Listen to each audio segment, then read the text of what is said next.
Ok. Olá a todos os que nos ouvem, bem-vindos a este podcast. Este podcast é uma conversa sobre a Rússia com Daniela Nunes. Daniela Nunes é investigadora em doutoramento no Instituto de Estudos Políticos da Universidade Católica Portuguesa, sendo mestre e licenciada em Ciência Política e Relações Internacionais. As suas principais áreas de interesse e investigação são a Guerra Fria, a história da Rússia desde o Império à atualidade, assuntos soviéticos e de lideranças políticas em contexto global, tendo em 2023 lançado o seu livro intitulado Mikhail Gorbachev e o fim do Império Soviético, entre o sonho e o colapso de um regime imperfeito. É também analista de política internacional no Canal Now, o Jornal Expresso e Rádio Observador. Professora, muito bom dia. Obrigado por ter o aceito o meu convite. Gostaria de começar por lhe perguntar o porquê do interesse nesta área em específico. Olá, Hugo, bom dia. Obrigada eu por este convite. Tenho muito gosto em estar aqui a conversar consigo. O tema que me é tão especial e espero poder ajudá-lo, a si e à turma também, tanto quanto possível, e pelo menos captar também o interesse, nem que seja de um aluno, para um tema que eu acho que é tão relevante, para além de muito atual, não é? E acho que esse é fundamentalmente a grande questão que nos une hoje ao tema da Rússia e ao tema da antiga União Soviética, por consequência, é aquilo que estamos a viver nos nossos dias, que é uma guerra, não é? A guerra na Ucrânia veio trazer uma atualidade acrescida a esse tema, mas na verdade o meu interesse pela Rússia e pela história da União Soviética, é anterior a esta guerra e começou muito cedo, quando eu estava a licenciar-me e quando comecei a aprender numa cadeira sobre História da União Soviética, comecei a aprender acerca das reformas introduzidas por Gorbachev na União Soviética, num período que supostamente era de alguma prosperidade e em que a União Soviética estava a dar luta aos Estados Unidos durante a Guerra Fria. E o que me surpreendeu foi uma questão não tão ligada à política, não tão ligada à forma do líder fazer política, mas uma questão mais humana, digamos assim, mais ligada à natureza do homem. E este homem é Mikhail Gorbachev. Então tive muitas dúvidas e muitas curiosidades acerca do porque é que um homem que supostamente seria o produto de um regime, que é o regime soviético, na verdade contribuiu em tanto para o colapso deste regime, embora ele tenha contribuído para esse colapso involuntariamente, não é? Como é óbvio. E portanto, isto depois transformado para um cenário mais, se quisermos fazer uma leitura mais ampla deste meu interesse e destas minhas curiosidades, no fundo aquilo que me fascinou foi perceber como é que ahm, pequenas transformações internas, portanto, pequenas transformações políticas, económicas, sociais, dentro de um determinado país, dentro de um determinado Estado, conseguem ou têm o potencial de moldar todo o sistema internacional. Como sabemos, as reformas introduzidas por Gorbachev na União Soviética começaram o processo da própria implosão da União Soviética e, com isso, o fim da Guerra Fria. Portanto, eu acho que a história soviética, muito particularmente, mostra-nos como é que estas questões internas e algumas decisões de alguns líderes podem ter consequências muito profundas a nível global. E nós hoje olhamos para a guerra da Ucrânia e percebemos como é que esta guerra teve capacidade de mudar tanta coisa a nível internacional, aqui na Europa, mas também fora dela. E percebemos que, e isto é o que eu quero mesmo sublinhar para si e para os seus colegas, nós percebemos que é muito difícil entender a guerra na Ucrânia e por isso é que também não só os mídias, mas também as universidades recorreram muito aos historiadores para explicar a atual guerra. Nós percebemos rapidamente que não era possível entender as motivações de Vladimir Putin e também de Zelensky sem recuar à história da União Soviética, sem recuar, portanto, ao passado, de uma forma mais geral. E é esse passado, no fundo, Eu não sou historiadora, quiçá um dia ainda possa ser, quando, quando me reformar e tiver algum tempo para fazer outra licenciatura. Não sou historiadora, mas acho que a história é fundamental para percebermos o mundo em que vivemos e acho, sobretudo, que estas questões russas, soviéticas, ucranianas, são o exemplo ideal que nós temos na atualidade, para realmente percebermos que é o entendimento e a compreensão do passado que nos permite não só lidar melhor com o presente, neste caso com uma guerra, e prever de alguma forma, não adivinhar, mas prever de alguma forma e acautelar o futuro. Ok, muito interessante, de facto. Então, começando aqui um bocadinho as respostas mais técnicas. Fazendo essa ponto de ligação entre Gorbachev e a atualidade, será que podemos dizer que, tal como Gorbachev tentou reformar a economia para salvar a União Soviética, também a União Europeia tentou usar a economia como ferramenta de paz, mas agora estamos a pagar um preço por essas decisões históricas? Eu acho que há de facto aqui um paralelismo muito interessante. Acho que a sua pergunta está bem feita e é curiosa, foi bem pensada. Porque tanto Gorbachev, na qualidade de líder, como a União Europeia, na qualidade de instituição, partiram do princípio de que a interdependência económica poderia reduzir dificuldades ou mesmo conflitos a nível político. No caso de Gorbachev, um, a sua tentativa, portanto, o seu ideal era reformar a economia soviética para preservar o sistema político soviético e evitar, obviamente, o colapso da URSS, que depois, enfim, veio mesmo a concretizar-se, ainda que, como disse há pouco, contra a expectativa do líder e contra, obviamente, a sua vontade e a sua intenção inicial. No caso da Europa, e sobretudo depois do final da Guerra Fria, portanto, a partir da década de 90 do século passado, acreditou-se que integrar economicamente a Rússia num espaço comercial comum criaria um conjunto de incentivos para uma ordem global, não só europeia, mas global, mais estável e mais cooperativa. Mas eu acho que existe aqui uma diferença importante. Gorbachev procurava reformar um sistema interno que estava numa crise estrutural. Portanto, eu costumo dizer que o problema soviético para o líder. Ele percepcionava este problema, para o líder Gorbachev, claro, ele percepcionava este problema como sendo fundamentalmente económico, mas na verdade as coisas vistas de fora, e agora passados todos estes anos, o problema nós sabemos que era muito maior do que somente uma questão económica, era um problema e uma crise, como digo, estrutural, cultural mesmo, ligada a um conjunto de problemas, designadamente o clientelismo, a corrupção, as hierarquias, enfim, extremamente tóxicas, para utilizar um termo que é muito comum nos dias de hoje. Por outro lado, a União Europeia eh, apostava numa lógica e operava numa lógica diferente desta de crise estrutural, não é? A lógica em que operava a União Europeia às portas do fim da Guerra Fria era uma lógica liberal, não é? E liberal internacional, portanto, a ideia de que podíamos integrar a Rússia neste sistema e ser felizes para sempre existiu, efetivamente.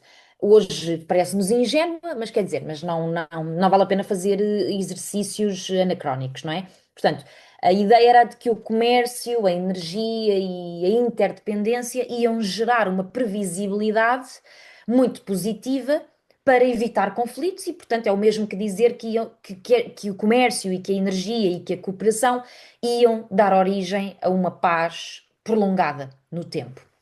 Ah, e como digo, eu acho que essa visão não é fruto ou não surgiu, não brotou de uma ingenuidade pura. Eu acho que para a época, portanto, nos anos 90, a partir sobretudo de 92, porque já agora só uma curiosidade, a União Soviética colapsou no dia de Natal de 91, 25 de dezembro de 91,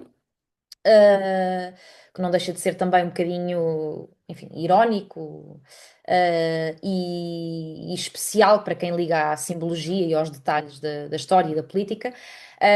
Nos anos 90, esta ingenuidade, que para mim não é ingenuidade, parecia racional, não é? A Rússia estava fragilizada, estava a aproximar-se por uma questão de necessidade das economias ocidentais, estava a entrar em instituições internacionais. Enfim, muitos líderes europeus acreditavam que uma Rússia integrada no mercado global e também nas instituições internacionais tenderia a convergir politicamente, mas não só, com a Europa, e portanto.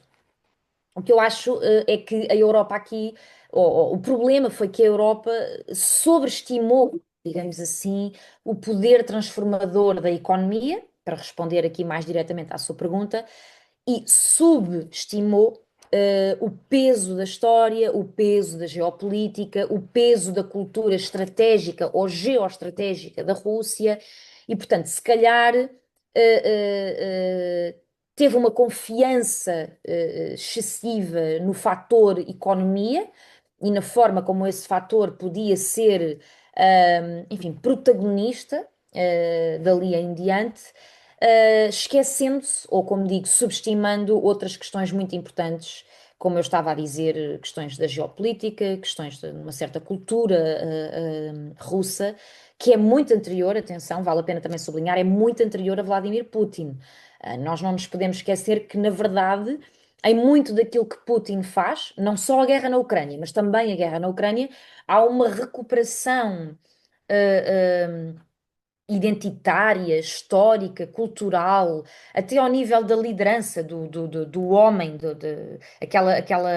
aquele culto da personalidade do homem, do líder, que ele recupera do tempo dos czares. Não é do tempo da União Soviética, não é em nenhum líder soviético que ele se revê. Ele revê-se em figuras muito anteriores, à história soviética, não é? Ele sobretudo revê-se em, Pedro o Grande. E, portanto, questões de ordem cultural, obviamente, têm um peso que eu acho que não foi devidamente avaliado pela Europa.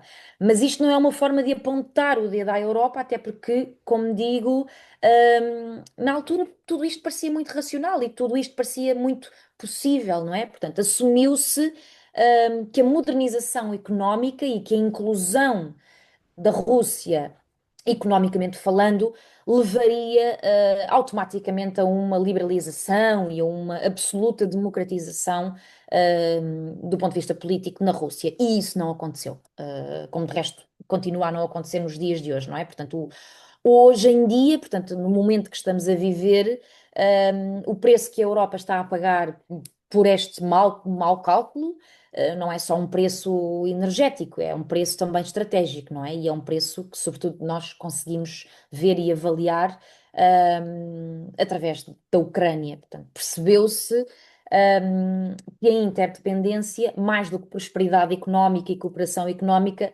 pode gerar uma outra coisa e que gerou, que é, vulnerabilidade.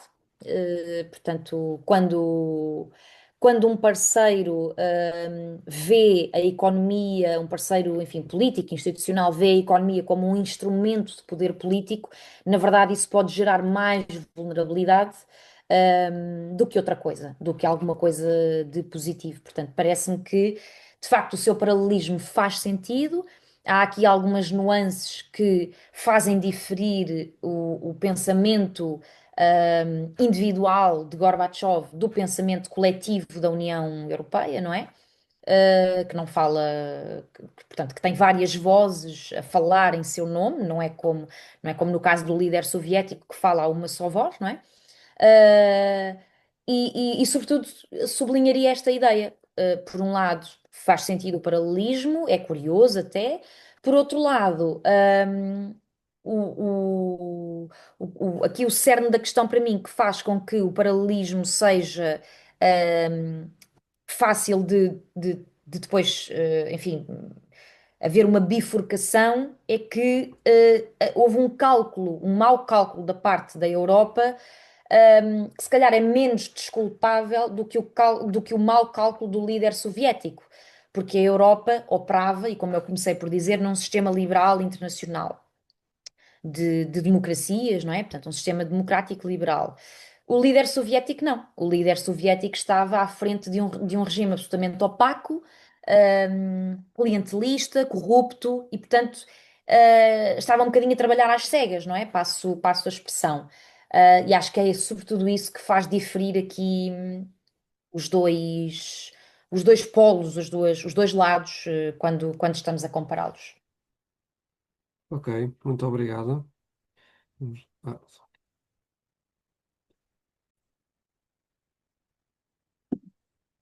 ok, pegando então nesse ponto e passando este destaque do comércio de petróleo e gás, que a Europa acreditou que iria integrar a Rússia e garantir essa paz permanente, podemos então dizer que foi mais um erro de cálculo económico ou uma ingenuidade política?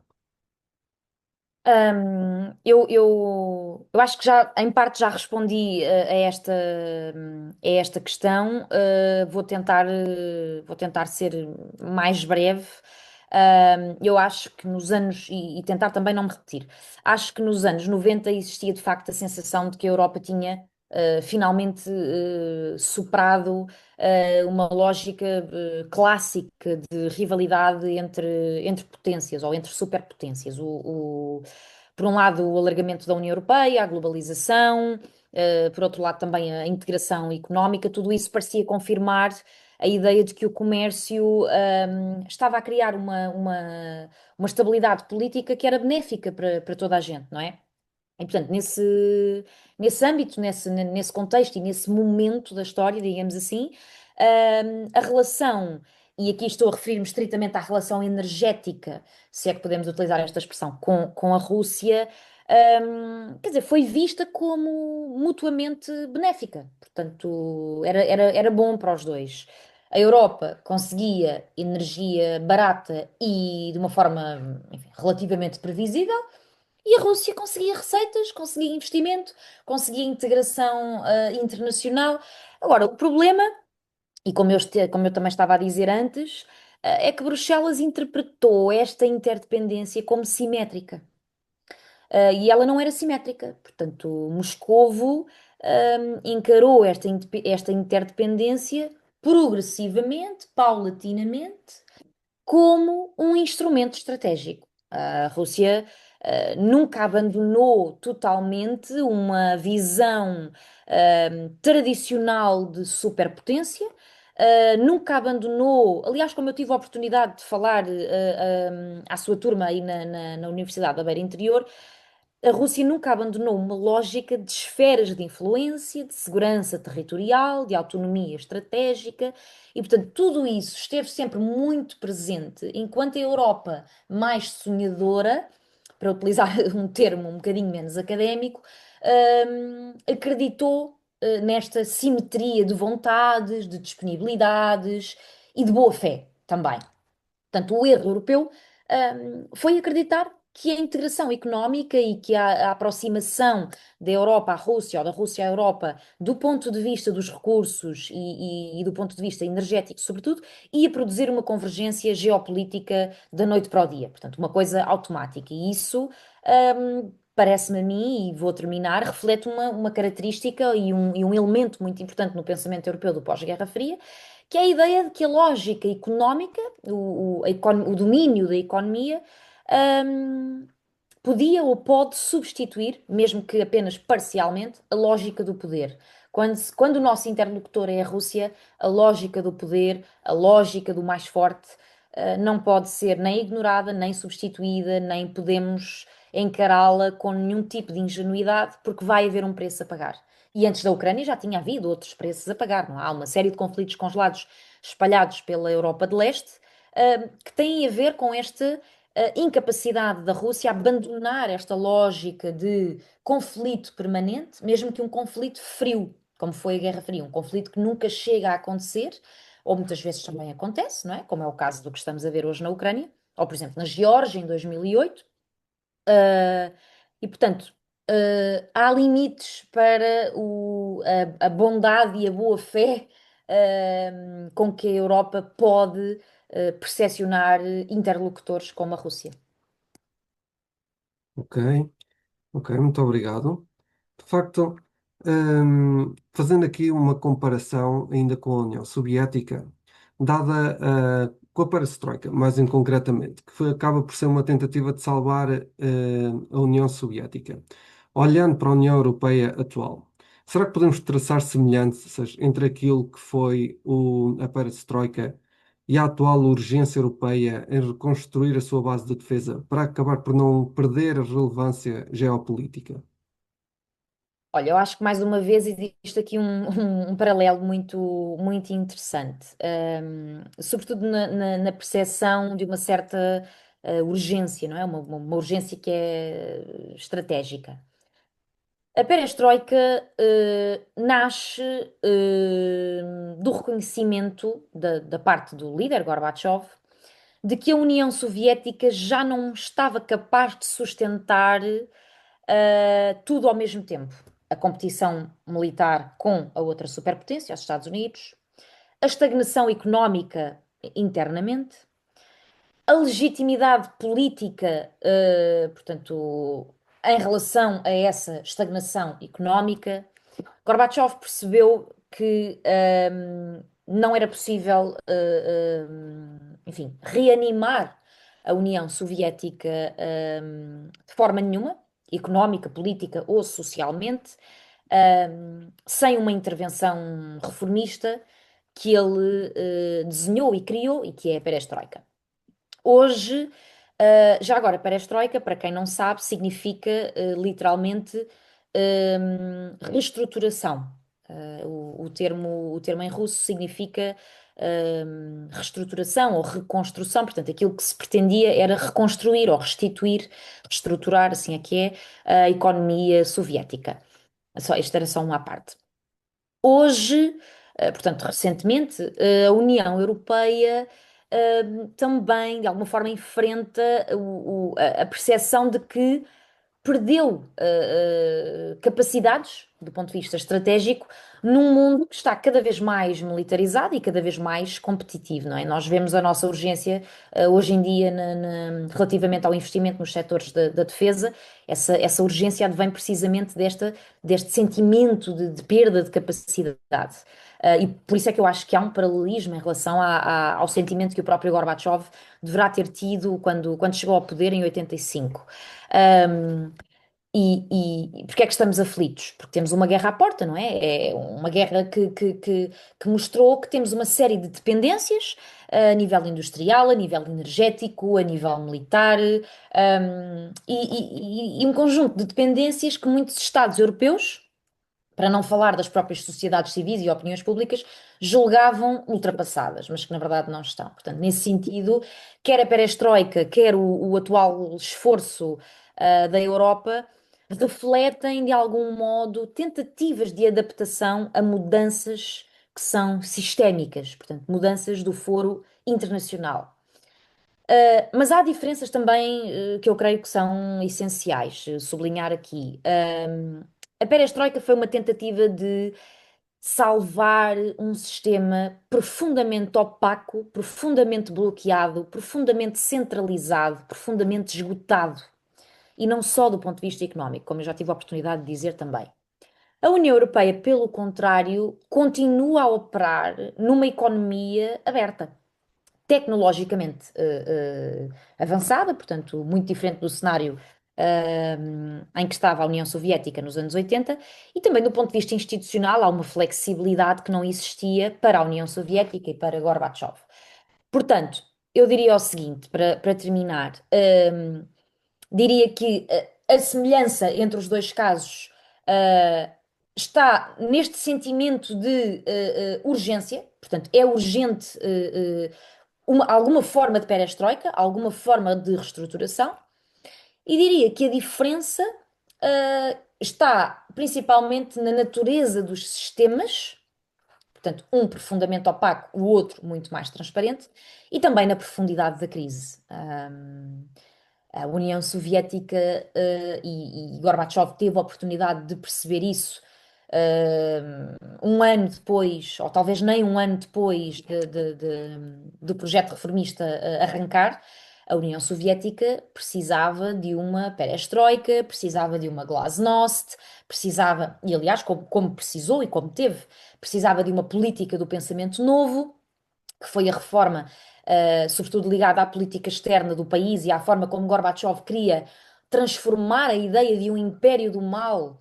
Mais uma curiosidade para o presidente Reagan, portanto, o presidente norte-americano, do outro lado da barricada, a União Soviética era um império do mal. Foi assim que ficou conhecida e foi assim que a cunhou em 1983 o presidente Reagan. Poucos anos depois, quando confrontado com essa ideia por um jornalista, perguntaram-lhe: então, mas eles não eram o Império do Mal? Ah, não, isso foi noutra época, foi noutra altura, porque Reagan e Gorbachev tiveram uma oportunidade que é histórica e que é difícil de encontrar. Certamente não vamos encontrá-la entre Putin e Zelensky.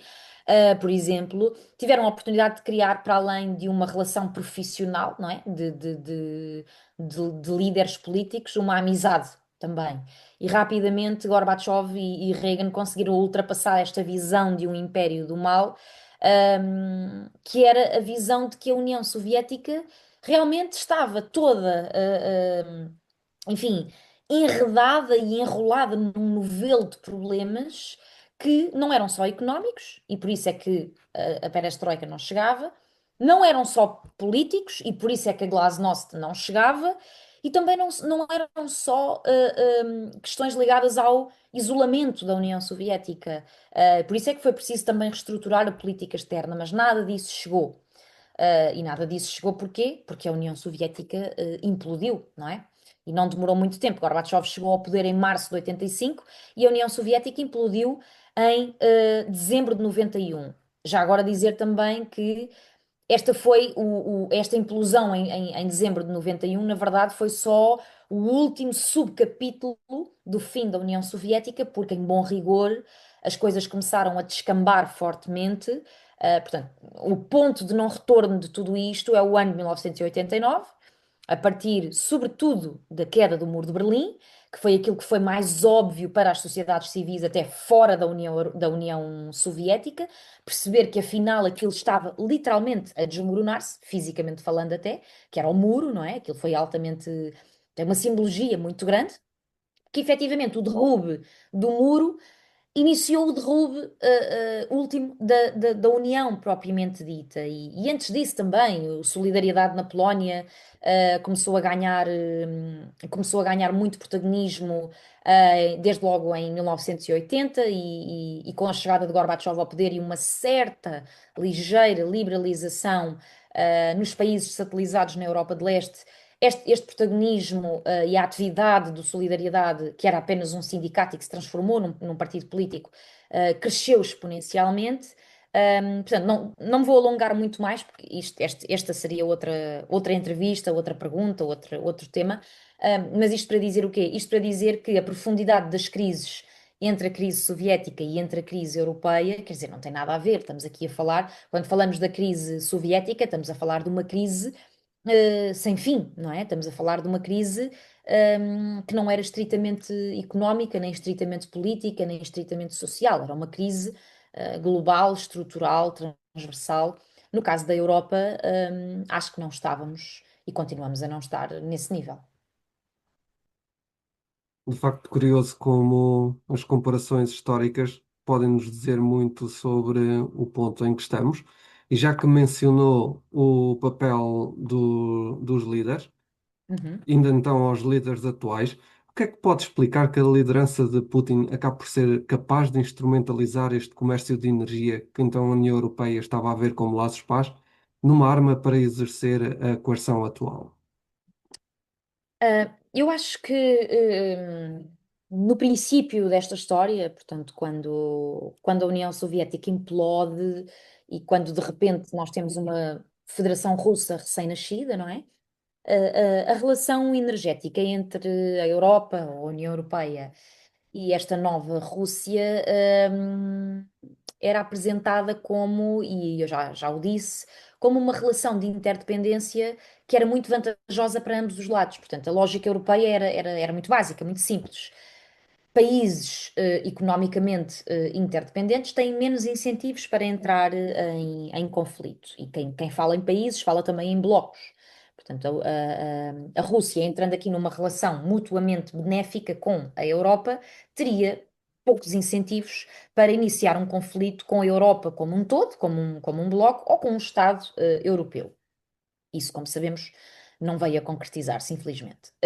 Ao longo dos anos 2000, ainda assim, e também, sobretudo com a consolidação do poder de Putin, não é? Que surge, como sabemos, na viragem de 99 para 2000, o Kremlin começou a encarar os recursos energéticos não só como ativos económicos, mas também como instrumentos de influência, para não dizer chantagem.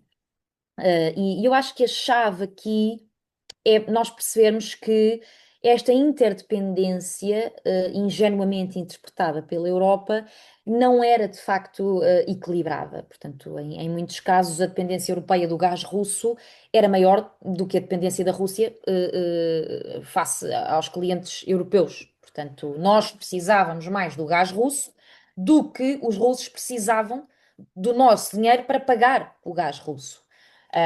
E isso criou uma coisa que nós continuamos a ver nos dias de hoje e que dificilmente vai desaparecer, ou melhor, esperemos que desapareça, mas é muito complicado e é por isso que nós vemos lideranças bloqueadoras e lideranças travão, mesmo no seio da União Soviética, estou aqui da União Europeia.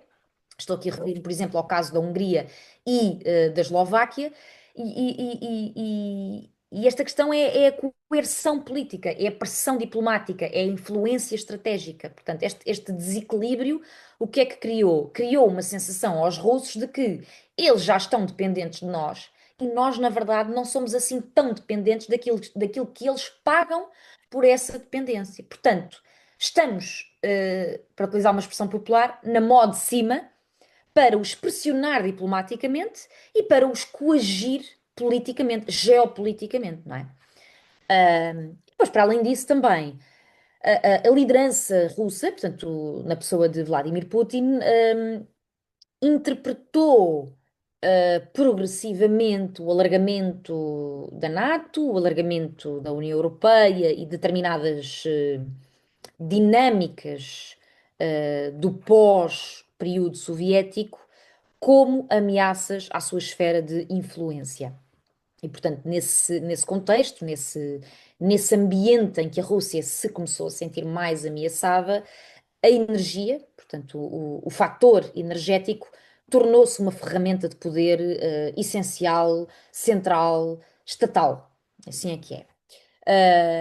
E a Europa, parece-me a mim, tentou, ou melhor, não se adaptou com a celeridade desejável, demorou muito tempo a reconhecer esta transformação, demorou muito tempo a entender ou a vislumbrar este desequilíbrio entre dependências, por um lado, a sua própria dependência, por outro, a dependência da Rússia, porque continuava muito presa à ideia de que a racionalidade económica acabaria sempre por prevalecer relativamente às rivalidades geopolíticas, e isso não aconteceu. Exato, exato.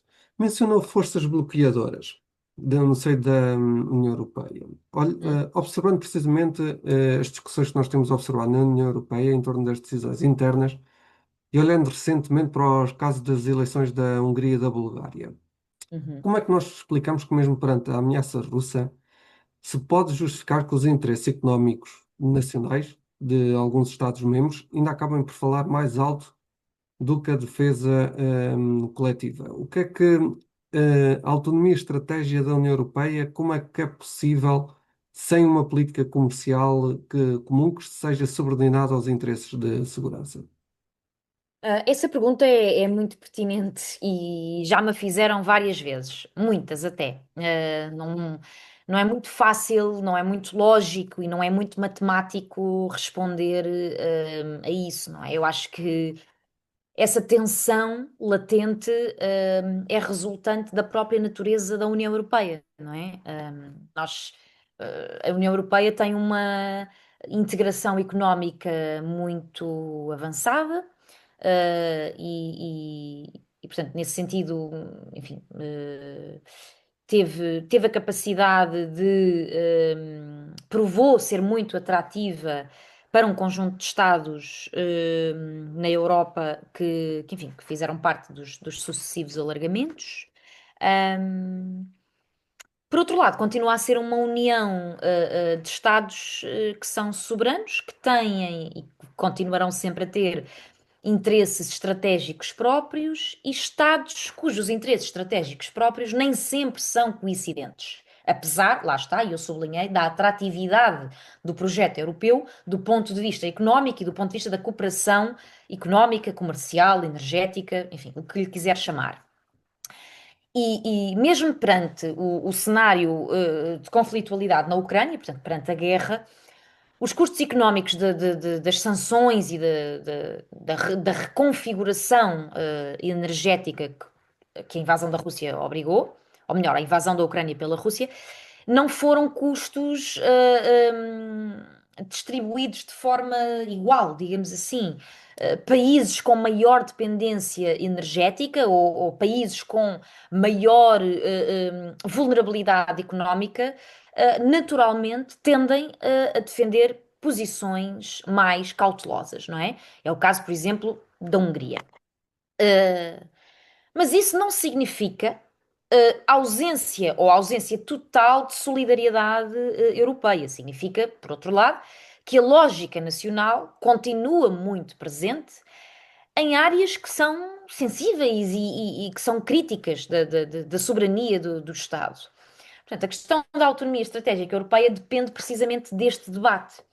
Durante várias décadas, a União Europeia pensou sobretudo em termos de mercado, concorrência, eficiência económica. Hoje em dia é diferente. Hoje em dia nós começamos progressivamente a pensar também em termos de resiliência, segurança industrial, soberania tecnológica, aqui mais sobre o concorrente chinês. Portanto, há um conjunto de transformações que são muito importantes a ocorrer. Um, e no contexto das quais a política comercial europeia, portanto, a política sobretudo ligada às questões das transações e da economia, torna-se cada vez mais geopolítica. Ou, se quiser dito de outra forma, a geopolítica tem um peso ou tem uma palavra a dizer, entre aspas, muito maior do que há 20 anos, no que diz respeito à economia, ao comércio e às transações feitas no âmbito da União Europeia. Claro que isso tem custos, não é? Subordinar completamente a economia à lógica da segurança europeia, da segurança coletiva, implicaria uma mudança profunda, estrutural, integral do modelo europeu, sobretudo no que diz respeito à integração, e eu não tenho a certeza que alguém no seio da União Europeia, nem os mais dependentes, nem os menos dependentes, estejam verdadeiramente interessados nessa mudança tão profunda do modelo europeu. Isto para dizer o quê? E vou terminar.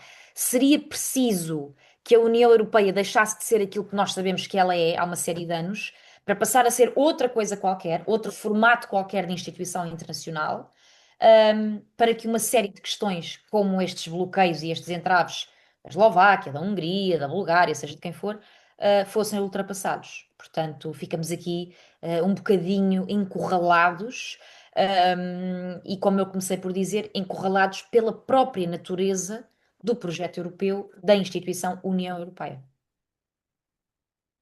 Será que nessa natureza e nesses modelos se pode encontrar a explicação do facto da Rússia parecer conseguir sustentar uma economia a longo prazo melhor do que a União Europeia parece estar a conseguir sustentar o apoio à Ucrânia? Deixa-me dizer-lhe que eu teria alguma cautela em relação à ideia de que a Rússia, hum, sustenta a guerra melhor do que a Europa está a sustentar o apoio à Ucrânia, porque eu acho que os contextos também são muito diferentes. A Rússia reorganizou, reestruturou partes significativas da sua economia numa lógica de mobilização estatal e militar para uma guerra. Num sistema que é mais centralizado e mais autoritário, o Kremlin, no caso da Rússia, consegue direcionar estes recursos, consegue controlar a informação e consegue impor custos sociais associados à guerra de uma forma muito mais fácil, direta. Portanto, não há autorizações, não há democracia, não há, quer dizer, não há mecanismos travão para o alimento da máquina de guerra. Além disso, a economia russa, ao longo do tempo, também se foi tornando muito mais resistente e muito mais resiliente em relação às sanções económicas da União Europeia, muito mais do que aquilo que muitos analistas esperavam até, não é? Portanto, e isto sobretudo graças a um conjunto de exportações fundamentais a nível energético, por exemplo, graças ao comércio com países não ocidentais e, portanto, com o estabelecimento e com o fomento de outras alianças novas ou pré-existentes fora da Europa, portanto, fora daqui do nosso universo ocidental. Por outro lado, e este é o grande. Por isso é que eu digo que é preciso ter aqui alguma cautela. A União Europeia não está numa economia de guerra, não é? As sociedades europeias continuam a funcionar de acordo com um conjunto de prioridades que são civis, eleitorais, sociais, que são muito diferentes das prioridades da Rússia, não é? Portanto, numa democracia, o apoio externo prolongado estará, como está, sujeito a debates internos, a ciclos eleitorais, a fenómenos como a inflação, a fadiga social, as divergências entre partidos. Portanto, isso não significa necessariamente fraqueza. Senão eu estaria aqui a dizer que é melhor viver num regime autoritário do que numa democracia, e obviamente não é. Isso significa simplesmente que regimes democráticos e regimes autoritários gerem guerras e gerem custos de guerra de formas muito distintas, não é? Além disso, eu acho que ainda é muito cedo. Eu sei que já lá vão mais de 4 anos de guerra, mas penso que ainda é muito cedo para concluir qual destes dois modelos é mais sustentável a longo prazo quando aquilo que estamos a viver é uma guerra. Portanto, economias de guerra muito prolongadas no tempo geram, obviamente, desgaste estrutural, quer estejamos a falar de uma democracia, quer estejamos a falar de um regime autoritário. Portanto, eu acho que só daqui a alguns anos, porventura, quando a guerra da Ucrânia estiver mais do que resolvida, é que vamos poder concluir acerca do modelo mais eficiente, para gerir uma guerra. E não só do ponto de vista económico, não só do ponto de vista do investimento e dos recursos, também do ponto de vista das consequências que isso tem, por exemplo, ao nível das gerações, das mais novas e daquelas que já nascem depois do período da guerra, porque obviamente isso tem consequências e a Guerra Fria, o período soviético, eu estudei em particular essas consequências nas sociedades civis, por exemplo, leste-europeias, e sei que elas existem, não é? Portanto, obviamente a guerra na Ucrânia vai deixar cicatrizes e traumas até àqueles que ainda nem sequer nasceram ou que vão nascer já quando a guerra estiver num estágio mais final, ou porventura já num estágio de resolução. Ok, professora.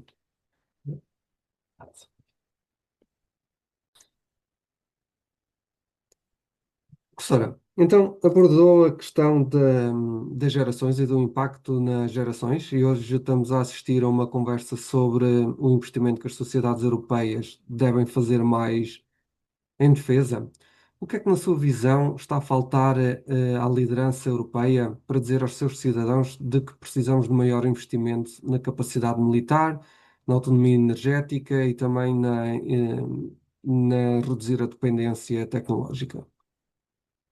Ah, eu acho que durante muito tempo, e quando eu digo muito tempo é décadas, eu creio que a Europa viveu aquilo que às vezes chamamos o dividendo da paz, do pós-Guerra Fria. Ah, Estas ideias dominantes que eu já mencionei aqui, de que a integração económica, a globalização e a interdependência, iam afastar a hipótese de um conflito no velho continente. Portanto, a ideia de que estávamos protegidos por essa integração e por essa globalização e por essa interdependência. E eu acho que isso criou, por um lado, ainda bem, não é? Enfim, isso depois teve consequências, mas a verdade é que isso, essa sensação, esse dividendo da paz, criou uma cultura política muito orientada para o bem-estar das pessoas, para a prosperidade, para a regulação económica.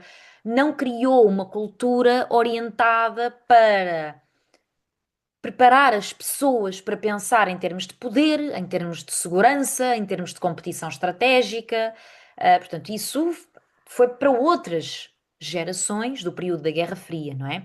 Depois de 1991, viveu-se um período quase que de lua de mel, em que se estava a aproveitar finalmente um mundo que não estava nem numa guerra mundial, nem numa guerra fria, nem em nenhuma forma de guerra. Ah, e aliás, acreditava-se, alguns acreditavam até que estávamos a viver o fim da história, não é? Tal como Francis Fukuyama o chamou. Portanto, a democracia liberal ganhou, o autoritarismo não faz sentido, já toda a gente percebeu o que é melhor e o que é que não presta. Portanto, não há mais história para contar.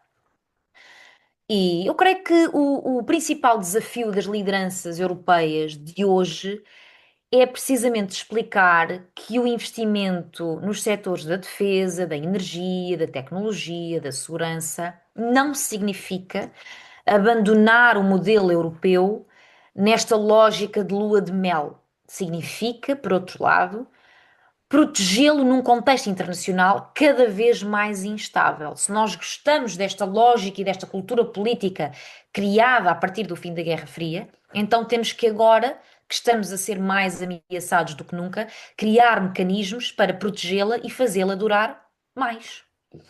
Talvez o que tenha faltado durante muito tempo tenha sido uma narrativa comum. Portanto, a União Europeia é extremamente sofisticada como projeto económico e como projeto jurídico, mas porventura continua muito hesitante na construção de uma linguagem política e de segurança e de defesa comum.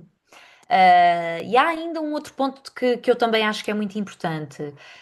Em democracia, mobilizar apoio para investimentos estratégicos que sejam de longo prazo é sempre mais difícil quando os cidadãos enfrentam pressões económicas imediatas, não é? Eu acho que isto é quase matemático. Por isso, a grande questão para a liderança europeia, a meu ver, claro, é conseguir explicar que segurança, autonomia tecnológica, resiliência energética, tudo isto, todos estes temas deixaram de ser temas exclusivamente militares, não é? Passaram a ser condições da nossa própria estabilidade económica e da nossa própria estabilidade política dentro da União Europeia ou dentro da Europa, como quisermos designar. Portanto, parece que falta um bocadinho explicar às pessoas que criar estes mecanismos de defesa não serve para aumentar os nossos problemas ou as nossas dores de cabeça, serve, na verdade, para que outros problemas surjam e outras dores de cabeça surjam. Já que depois do final da Guerra Fria nós pensávamos que nenhum problema e nenhuma dor de cabeça ia surgir, e os problemas e as dores de cabeça surgiram. Ah, Sobretudo por causa da ameaça russa, mas não só, não é? Nós falamos muito da ameaça russa e é lógico, temos uma guerra às nossas portas. Quando eu digo às nossas portas, refiro-me às portas da União Europeia, porque a Ucrânia não está às portas da Europa, está na Europa, isto é uma ideia fundamental, mas está às portas da União Europeia na qualidade de instituição. E, portanto, nesse aspecto, se aqui o protagonista da nossa conversa e desta questão for a União Europeia, de facto, temos uma guerra não dentro de nós, mas às nossas portas. E nesse sentido, é que de repente os sinos tocaram nas nossas cabeças, nas nossas sociedades civis, mas ainda assim há uma fatia considerável das pessoas que é muito cética e acredita que a guerra dos ucranianos é dos ucranianos, quando na verdade a guerra dos ucranianos, se a deixarmos ser uma guerra só dos ucranianos, será amanhã, metaforicamente falando, uma guerra de portugueses, de espanhóis, de húngaros, de polacos. Basta a Rússia levar a sua avante na Ucrânia para que isso aconteça. Mas de facto, uma lição e uma incógnita que nós vamos ter de enfrentar. E, portanto, em jeito de quase conclusão, olhando para a riqueza também da história russa, dado que a Rússia é o que nos levou até esta discussão, que lições nós podemos tirar da história russa para melhor lidar com este momento de transformação a que assistimos no sistema internacional? Ahm, Boa pergunta. Aliás, todas as suas perguntas foram muito boas. Ahm, a história da Rússia lembra-nos, em primeiro lugar, que a geopolítica e as questões ligadas ao poder continuam, no momento atual, depois de tantos progressos, depois da globalização e depois de tantas provas dadas, sobre a utilidade da cooperação económica, da cooperação institucional. Na verdade, as questões, da geopolítica continuam profundamente relevantes, centrais mesmo. Durante algum tempo, depois da Guerra Fria, acreditou-se que a integração económica ia apagar completamente as rivalidades estratégicas e a evolução da história da Rússia, até ao momento atual, mostrou que isso não é rigorosamente inevitável. Portanto, uma lição a retirar é justamente esta. Globalização, integração e cooperação não apagam por completo a probabilidade ou a iminência de uma rivalidade ou de um foco de conflitualidade. Uh, por outro lado, e talvez seja dizer o mesmo por outras palavras, modernização económica não leva necessariamente ou obrigatoriamente a convergência política. Neste caso, no sentido do liberalismo, da democracia, da liberdade dos povos. E esse foi talvez um dos grandes pressupostos ocidentais nos anos 90. Depois, a história da Rússia revela ainda o peso que determinados fatores, como a memória histórica, a percepção de cerco e uma certa identidade imperial, continuam a ter na atuação do Estado russo. Portanto, e aliás, foi sobre isso que falei à sua turma, na universidade, na conferência. Um, o Estado atual, portanto, a Rússia dos nossos dias, continua a operar numa lógica muito assente nestes pressupostos, nesta identidade imperial, na projeção de poder, na tentativa de evitar uma sensação de cerco.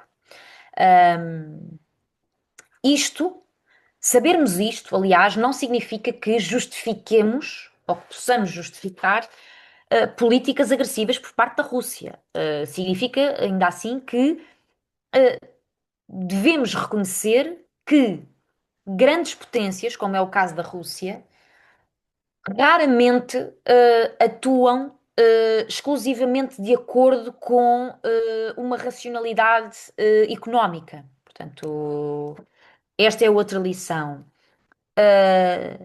E uma lição, se calhar, mais ampla, é de que eh, sistemas internacionais em transformação, em mutação, tendem a produzir alguma instabilidade, tendem a produzir algumas competições estratégicas de várias ordens, não apenas económica. E tendem também a produzir algumas revisões do equilíbrio de poder. Portanto, neste ambiente, neste contexto russo, europeu, a Europa, a meu ver, tem que encontrar um equilíbrio que é difícil. Tem, por um lado, que preservar os seus princípios de abertura, e de cooperação, não ignorando, por outro, a realidade do poder e da segurança, portanto, não ignorando as questões da geopolítica. Ah, e no fundo, para terminar, numa última frase, o que é que isto tudo nos diz? Diz-nos que a história da Rússia, a experiência da Rússia e de nos relacionarmos com a Rússia é a prova de que a política internacional nunca se torna totalmente pós-geopolítica. Não existe pós-geopolítica. Acreditou-se que o pós-geopolítica existia nos anos 90, quando a Guerra Fria acabou, e veja onde é que viemos parar. De facto, as lições da história e a geopolítica não nos param de dar lições à humanidade. É Isso é verdade. um facto. Professora, em jeito de conclusão, e precisamente por toda esta sequência histórica que nós estamos a assistir, a área das relações internacionais está, digamos, está numa bolha de mediatismo e numa bolha de interesse público. Tem Uhum. alguma mensagem que queira deixar a quem agora se esteja a aventurar neste mundo das relações internacionais enquanto estudante e futuro profissional da área? Ahm, sim, se eu pudesse deixar uma mensagem aos seus colegas e, enfim, aos, aos alunos de Relações Internacionais, eu diria, e sobretudo tendo em conta o que estamos a viver atualmente, voltámos a viver num mundo em guerra, ou em guerras, no plural, que é mais rigoroso. Eu diria para não confundirem dúvida com incapacidade. O que é que isto quer dizer? Eu acho que em áreas como as relações internacionais, mas não só, também na história e também na ciência política, quanto mais nós estudamos, mais percebemos a complexidade do mundo. E isso às vezes gera em nós uma certa insegurança. É aquele sentimento de estarmos perdidos. Eu acho que isso faz parte do processo académico e esta é sobretudo a mensagem que eu quero deixar. E diria, dirigindo-me diretamente aos alunos, tentem manter a curiosidade intelectual, tentem manter o espírito crítico e tentem, sobretudo, ser pacientes convosco próprios. Nenhum percurso académico é rigorosamente linear. Muitas vezes é precisamente nas fases de maior incerteza que nós crescemos, tanto intelectualmente como pessoalmente, e sobretudo num mundo que nos confronta diariamente com mais um conflito, mais uma teoria, ou aliás, ou mais um conflito que prova que determinada teoria que nós julgávamos ser a certa, ou a adequada, ou a mais brilhante, afinal, não é nada assim. Pensem, por exemplo, no caso de Fukuyama. Houve muitas críticas à teoria do fim da história, não é? E nós todos continuamos a aprender a teoria do fim da história. Quem estuda relações internacionais estuda Fukuyama, obrigatoriamente. E, portanto, hoje em dia o mundo demorou algum tempo, se me permitem continuar a utilizar aqui o exemplo do fim da história, demorou algum tempo até que fosse perceptível que a teoria do fim da história tinha lacunas e tinha problemas. Hoje em dia parece que esses problemas aparecem muito mais rapidamente, porque são as redes sociais, são as tecnologias, é o imediatismo da imprensa, dos mídia. Nós temos acesso a tudo num estalar de dedos, não é? E portanto, somos um bocadinho assoberbados com a informação, com o excesso de informação, com o excesso de desinformação, e isso pode ser um bocadinho desafiante e pode fazer-nos sentir incapazes. Por isso é que a primeira coisa que disse foi para os alunos não confundirem dúvida, a sensação de estar meio perdido ou meia perdida, com incapacidade. Na verdade, até quem já está doutorado, até quem já está doutorado há 20 anos, tem alguma sensação, de dúvida, incerteza, afinal não era nada assim. No meu caso, por exemplo, eu, para além de, trabalhar na vida académica e de estar, sobretudo a trabalhar para, a carreira académica ou na carreira académica, paralelamente também, sou analista de política internacional nos mídia. E todos os dias me confronto com a necessidade de ou complementar, ou corrigir, ou acrescentar alguma coisa àquilo que disse no dia anterior. Porque o imediatismo e a rapidez da geopolítica hoje em dia é de tal ordem que é muito fácil que uma coisa que nós dissemos ontem ou há uma hora esteja ou errada, ou incompleta, ou absolutamente desatualizada, e depois para isto também contribuem, como nós sabemos, um conjunto de lideranças, como é o caso da de Donald Trump, da de Vladimir Putin, da de Benjamin Netanyahu. Isto são lideranças com uma personalidade muito forte, e eu não estou a dizer se é para o bom ou para o mau, para o bem ou para o mal. Estou a dizer que são personalidades muito fortes e que nos criam desafios, tanto aos académicos quanto aos analistas, diários. E, portanto, não se deixem intimidar por estes desafios, não se deixem intimidar pela deriva geopolítica que o mundo dos nossos dias está a tomar.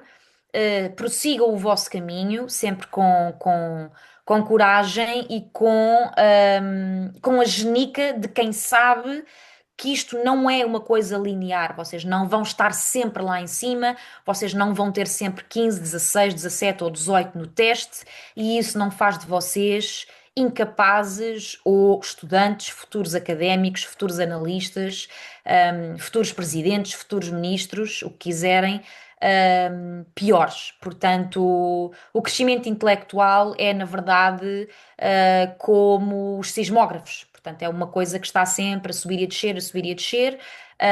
Às vezes estamos na crista da onda, outras vezes estamos no subsolo.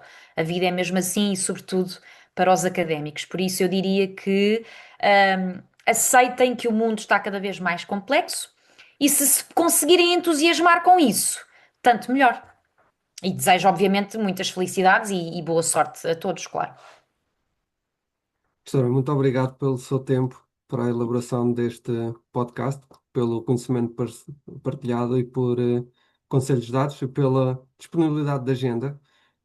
Portanto, Obrigada desejo-lhe os também. maiores votos de sucesso e que Obrigada. esperamos contar com o seu comentário por muitas mais ocasiões. Obrigada. Eu também agradeço muito e faço votos de que este trabalho possa também desbloquear aqui, enfim, os seus pensamentos para a tese de mestrado, as suas inquietações, também dar-lhe aqui algumas ideias, enfim, o princípio de alguma coisa, para a sua tese e depois para coisas futuras que não sejam a tese, para trabalhos, para investigações, para a vida académica, para os seus interesses também, enfim, intelectuais. Espero ter sido útil e, obviamente, estou disponível para o que precisar. Muito obrigado uma vez mais. E a vocês, ouvintes, obrigado pela vossa atenção. Espero que tenham gostado e até uma próxima.